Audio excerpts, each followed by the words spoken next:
Pessoal, como ficaram da semana passada? Bem? Então vamos continuar a nossa conversa sobre o Evangelho de Lucas. Então, hoje a gente vai ver a última parte do capítulo 1 do Evangelho de Lucas. Então, para preparar o nosso ambiente, já abri aqui a página, mas vamos lembrar que nossa água deve já estar aqui ao lado, porque teremos a magnetização da água. Devemos estar abertos, de coração abertos, agradecidos aos nossos mentores e nossos anjos de guarda, que vão nos dar um passe magnético, espiritual durante a nossa conversa, e especialmente e principalmente abertos à palavra, que é o principal do nosso estudo, a palavra de Jesus, né? Então vamos lá. Eu vou ler aqui o versículo que saiu, foi também do Evangelho de Lucas, no capítulo 15, uma parte do versículo 12. Ele repartiu os recursos entre eles. Então, para situar todo mundo do que ele está falando, esse versículo está em Lucas, esse pedaço do versículo está em Lucas, na parábola dos dois filhos, que é conhecida também como uma parábola do filho pródigo, né? E o versículo completo é o seguinte, o 15:12. O mais novo deles disse ao pai: Pai, dá-me a porção que me cabe da propriedade. Continuando a frase, ele repartiu os recursos entre eles. O pai repartiu o recurso entre eles. Então o pai atendeu o pedido do filho e repartiu pelos dois irmãos, que eram dois irmãos. Muito bem. Então vamos ver o que Emmanuel nos fala sobre ele repartiu o recurso entre eles. A grande fazenda. A natureza é a fazenda vasta que o Pai entregou a todas as criaturas.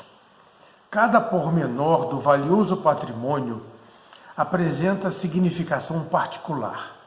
A árvore, o caminho, a nuvem, o pó, o rio, revelam mensagens silenciosas e especiais.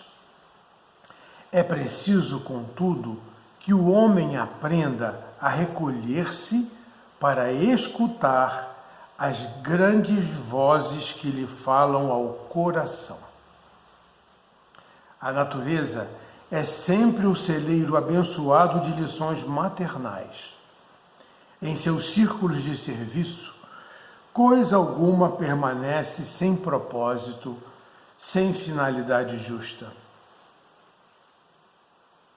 Relembremos semelhantes ensinos e recebamos a fazenda do Senhor, não como o filho pródigo que lhe desbaratou os bens, mas como os filhos previdentes que procuram aprender sempre, enriquecendo-se de tesouros imortais. Repetindo a última frase, relembremos semelhantes ensinos e recebamos a fazenda do Senhor, não como o filho pródigo que lhes desbaratou os bens, mas como os filhos previdentes que procuram aprender sempre, enriquecendo-se de tesouros imortais. Muito bem. Então, concentrando aqui na nossa oração de hoje, Senhor Deus, Pai, Divino Poderoso, Divino Criador, estamos aqui reunidos em nome de Jesus, seu Filho, como todos nós. E estando aqui neste sentido, queremos pedir a bênção de receber os nossos amigos espirituais, agradecer ao nosso anjo de guarda que sempre está conosco e também todos aqueles que vêm hoje nos ajudar, que são seres de luz que representam a transmissão da energia crística que vem até nós aqui e agora. Que assim seja. Então, queridos amigos, refletindo um pouquinho sobre a fazenda, não é? É importante que a gente tenha atenção, como diz aqui, aprender a recolher-se para escutar as grandes vozes que lhe falam ao coração. Assim disse Emmanuel. Temos sempre recebido muita informação, nos é enviado muita coisa do reino espiritual. E aí a gente busca aprender a silenciar para escutar. E a gente então, no momento em que ora, na maior parte das vezes, a gente pede, né? Porque Jesus nos disse, pedi e obtereis. Mas talvez a gente precise pedir um pouco menos e escutar um pouco mais a voz do nosso Pai em nosso coração. E aí a forma mais tranquila de fazer isso é através da meditação. Quando a gente tenta silenciar os nossos pensamentos, abrir a nossa atenção para os nossos sentimentos, e então facilitar essa conexão entre o reino espiritual e esse nosso estado encarnado de terceira dimensão na Terra, né? Bem mais denso, bem mais compacto, bem mais pesado. Mas não é por isso que a gente deixaria de receber essas bênçãos, porque as mensagens vêm, a luz vem. E a gente também deve lembrar que Jesus disse que o reino de Deus está dentro do nosso coração. Então, ao silenciar, ao meditar, nós podemos ir cada vez mais acessando o que diz o nosso coração e acessando o reino de Deus. Acessando aquilo que é superior dentro de nós, a nossa fagulha divina, a nossa conexão direta com Deus Pai Divino Criador. É isso, meus amigos. Então vamos seguir a leitura do Evangelho de Lucas, porque nós vamos hoje ler o que aqui na tradução do Haroldo chama de Cântico de Zacarias. Zacarias, o pai de João Batista, né? E a gente acabou de ler na semana passada e conversar sobre o nascimento de João Batista. Então, naquele momento, Zacarias recupera a sua voz, né? E a gente relembra o momento que ele duvidou, né? Que ele teve algum tipo de receio, né? Algum tipo de dúvida sobre o plano de Deus, sobre a presença de Deus em nossa vida. E nós mesmos, né? Embora tenha a figura de linguagem de que o anjo disse para ele que ele ia ficar mudo até que o menino nascesse, na verdade, isso é só uma imagem que é aquilo que a gente cria em nosso pensamento e através do nosso pensamento transforma em realidade. Ele percebeu que ele havia duvidado e a sua dúvida colocou algum tipo de impedimento na vida. As nossas dúvidas e os nossos medos criam impedimentos para nós. Mas a gente tem a possibilidade que, assim como João Batista ao nascer, né, cumpriu a palavra do Senhor, né, e depois ele vai continuar, essa percepção que tudo que acontece na natureza, nessa grande fazenda, não é, cumpre a vontade de Deus. E aí então, quando a gente percebe isso, a voz se abre, como aconteceu com Zacarias. Os nossos autoimpedimentos se diluem. Aconteceu assim com Zacarias. E ele então recebeu essa bênção, que no fundo ele mesmo conseguiu fazer a conexão que ele precisava fazer, né, de confiança integral naquilo que Deus manda para a gente. Ele então recupera a sua voz e começa a falar numa linguagem profética. Ele começa a antever o que vai acontecer.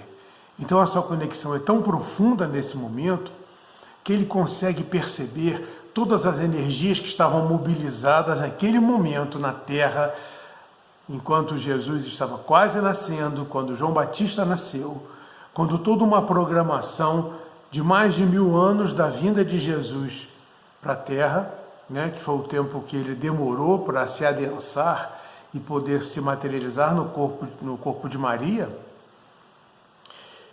aquilo ali era, de alguma forma, uma culminância de energias celestiais, de luz brilhante. Então, Zacarias, quando rompe aquele seu medo, aquele seu receio pelo fato, não é, que ele vê na natureza, de fato, nasceu aquele menino, não é? Ele se abre. E quando se abre, ele enxerga para além desses horizontes. O véu se desfaz na nossa frente e ele consegue enxergar. E então ele profetiza. Aí a gente vai ler aqui, e a linguagem não é muito simples, porque a linguagem profética é uma linguagem um pouco mais rebuscada. E a gente vai vendo aqui, porque ele se conecta, porque logo no início diz aqui um texto evangélico, é o Evangelho de Jesus, que ele ficou pleno, cheio, preenchido do Espírito Santo.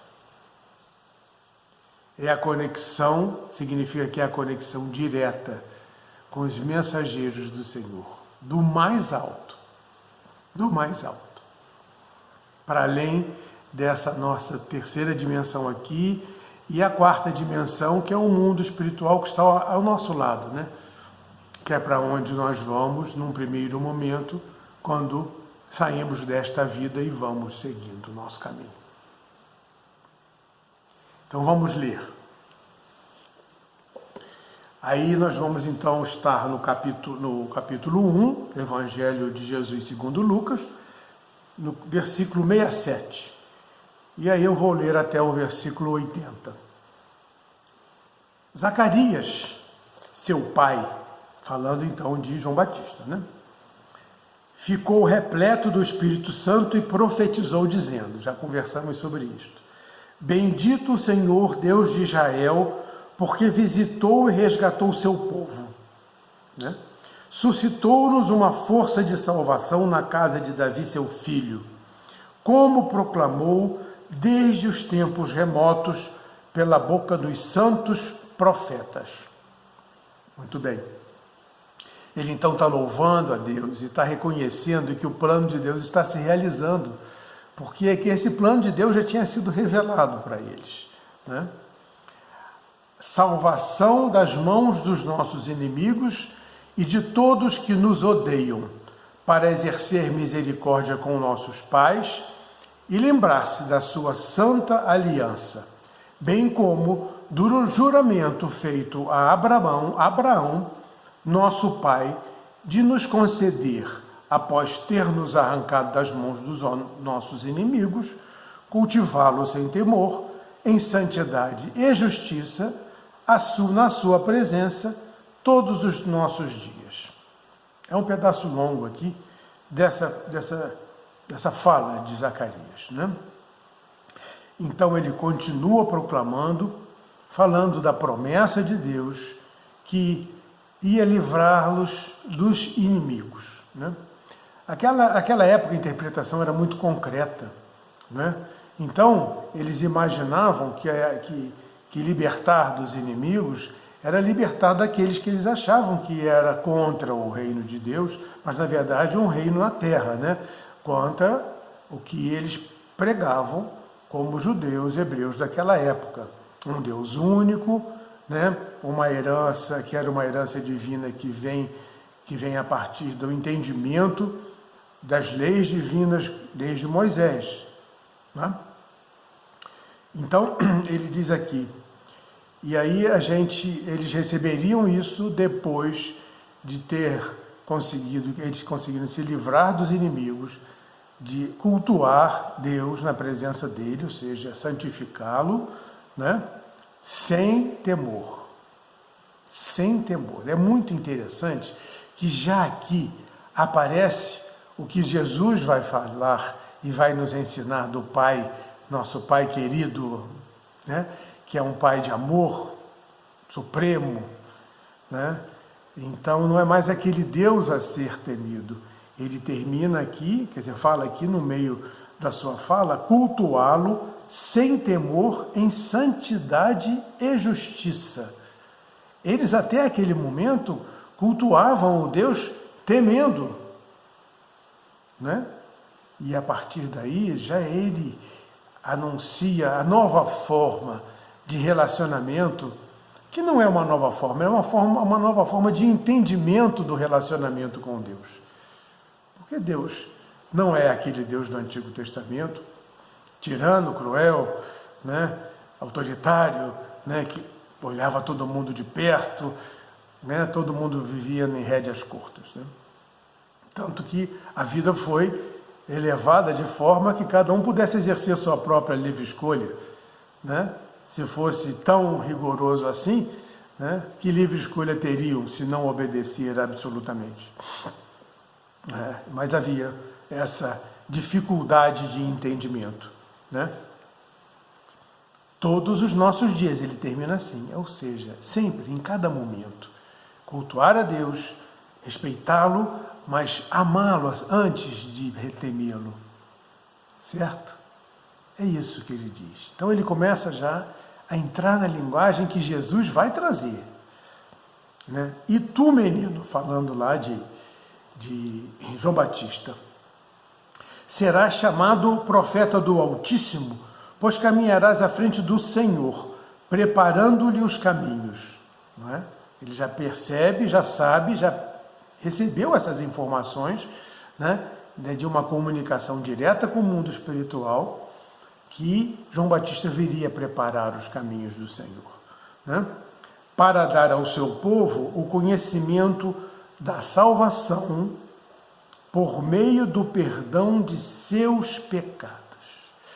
Vejam que coisa maravilhosa, porque Zacarias de fato teve uma visão do futuro, e a gente, conhecendo hoje Jesus, né, e vamos estudá-lo agora, né, comentá-lo um pouco mais, lendo todo o Evangelho de Lucas, né, ele já sabia que o relacionamento de Jesus e o relacionamento de Deus Pai era o perdão integral dos pecados. Mas o perdão integral dos pecados, depois nós vamos descobrir que é assim. Não é Deus ou Jesus ou qualquer outro ser elevado, né, crístico, que vai perdoar ou vai nos não é que não vai perdoar, é que vai fazer o julgamento de nós mesmos.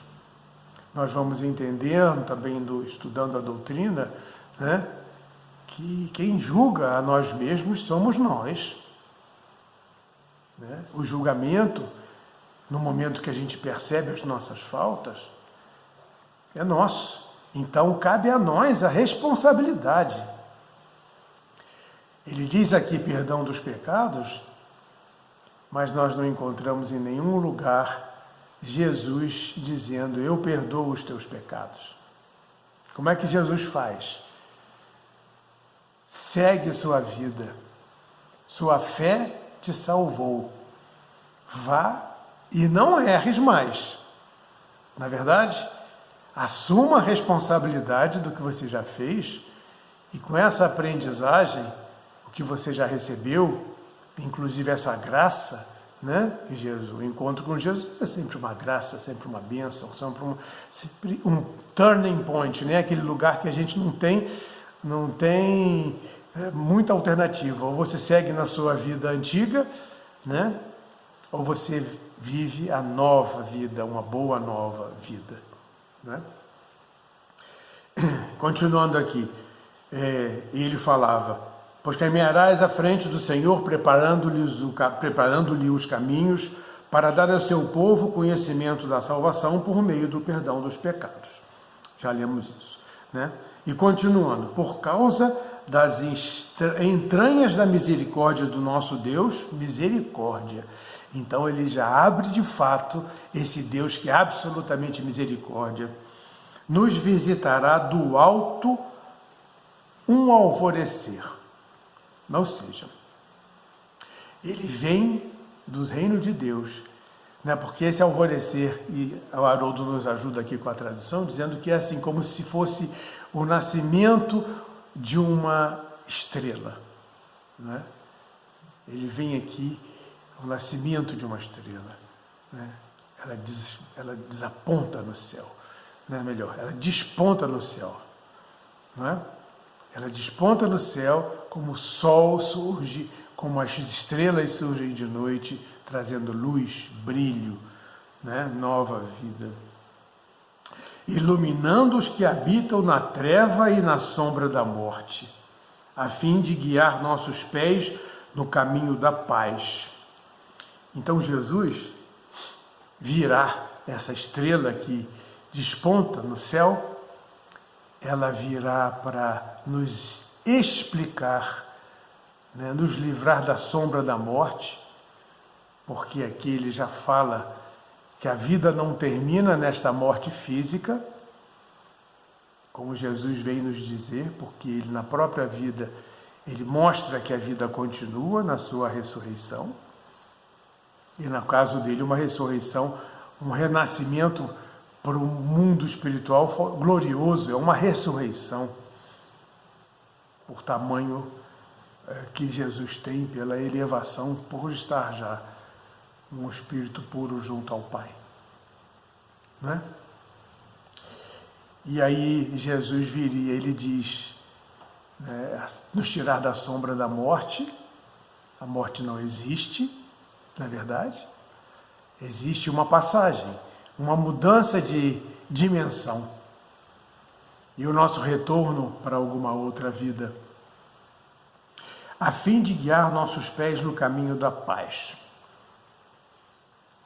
E aí outra mensagem importantíssima, que depois nós vamos estudar com mais calma.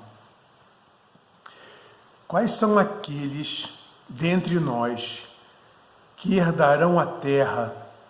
Jesus diz isso. Quem vai ficar na terra quando a terra evoluir? Quem herdará a terra? Onde é que tem isso aqui no Evangelho de Jesus? Não é? Quem é que vai permanecer neste planeta depois que ele passar para um mundo em regeneração? Porque sabemos que estamos ainda no final de um tempo de expiação e provas. Próximo passo, a evolução para o mundo de regeneração, onde prevalece o bem sobre o mal. Muito bem, estamos nesse ponto agora, que é o final dos tempos, desses tempos de dor e angústia. Mas nem todos conseguirão passar e permanecer neste mundo.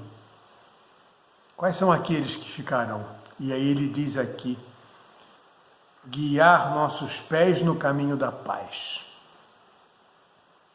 E aí a gente vai olhar lá no Sermão da Montanha, que Jesus diz, bem-aventurados mansos, os pacíficos, aqueles que trazem a paz, porque herdarão a terra.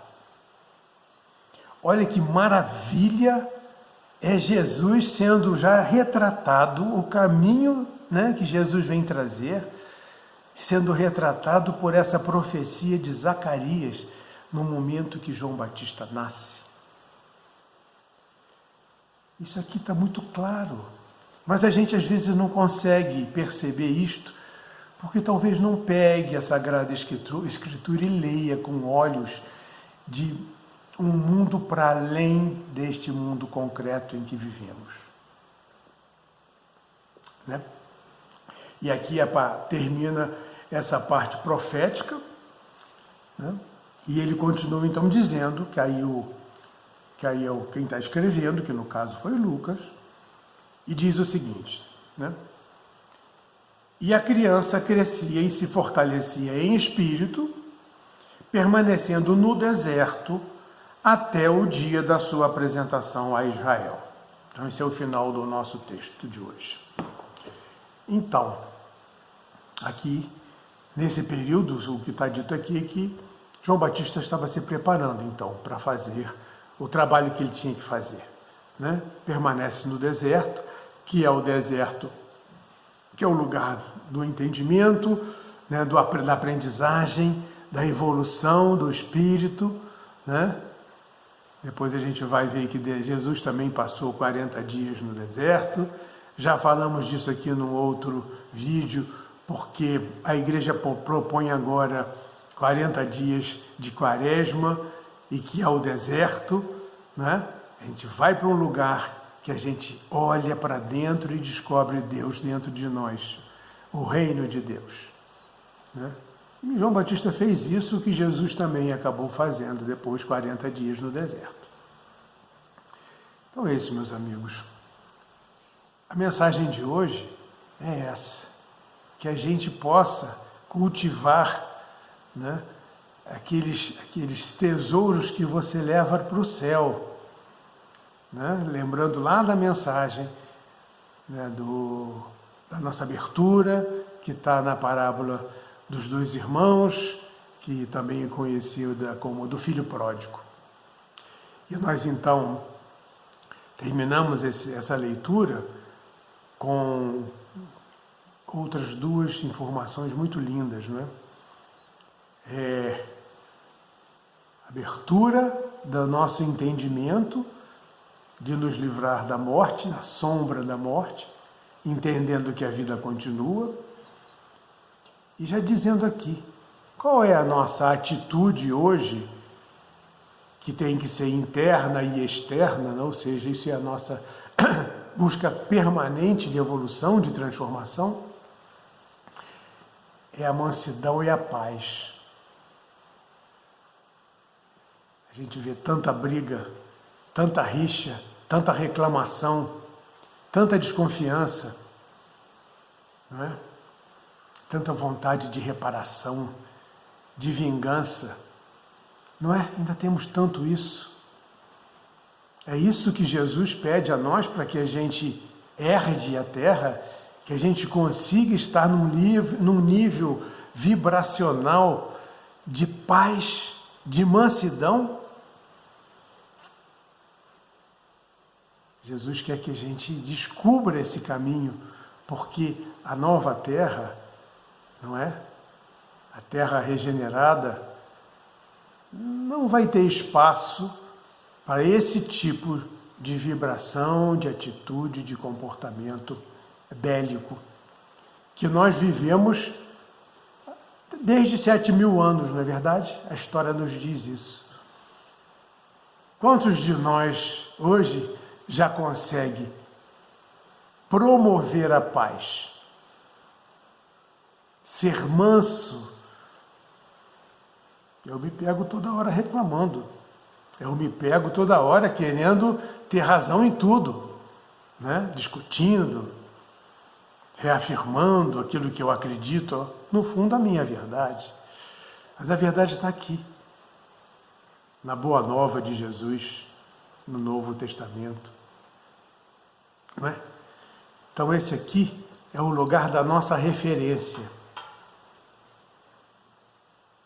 Quando estivermos numa situação difícil, qual é a grande dica que todo mundo diz por aí, né? Que não é nenhuma novidade? O que Jesus faria neste momento? É o que a gente tem que tentar fazer. Caminho, verdade e vida. Qual o caminho? Fazer como ele fez. E ele foi manso, mas especialmente pacífico, né? Ele era muitas vezes rígido, no sentido de que nós precisamos às vezes de um sacode, né? para entender o que tem que ser feito. Mas ele era manso. Ele era absolutamente manso e pacífico.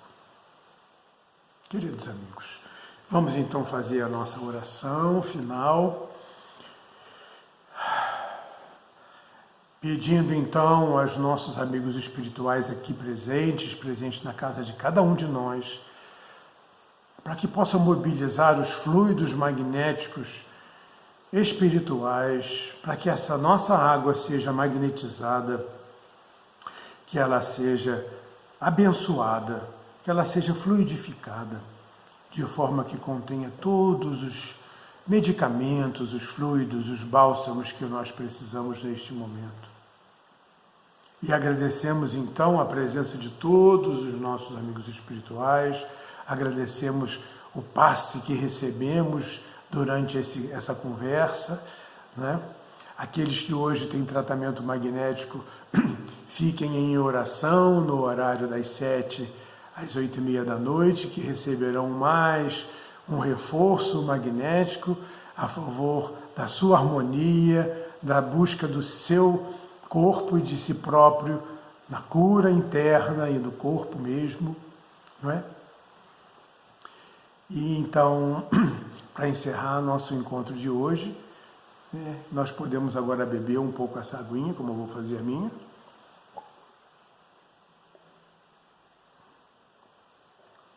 E fazer então a nossa oração final de gratidão profunda pela vinda de todos esses seres que nos antecederam, né? Eles abriram todos os caminhos para que estivéssemos aqui hoje, não é verdade? Então, queridos, vamos fazer a oração que Jesus mesmo nos ensinou e também repetir o Cântico de Maria, porque na próxima semana já vamos vislumbrar o nascimento de Jesus, não é? Porque o próximo capítulo do Evangelho segundo Lucas já é o nascimento de Jesus. Pai nosso que estás no céu, santificado seja o vosso nome, venha a nós o vosso reino, seja feita a vossa vontade, assim na terra como é feita no céu. O pão nosso de cada dia nos dai hoje, perdoai-nos as nossas ofensas, assim como nós perdoamos a quem nos tem ofendido. E não nos deixeis cair em tentação, mas livra-nos do mal, que assim seja.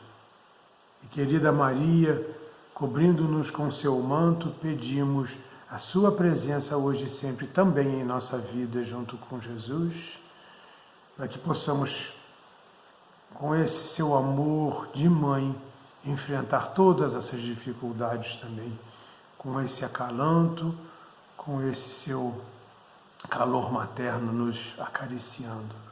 Ave Maria, cheia de graça, o Senhor é convosco, bendita sois vós entre todas as mulheres, bendito é o fruto do vosso ventre, nosso amado Jesus. Santa Maria, Mãe de Jesus, rogai por nós, ainda pecadores, agora e na hora de nossa morte. Que assim seja, graças a Deus. Boa semana para nós, que Deus nos abençoe sempre e até a próxima terça-feira. Paz e luz para cada um de nós.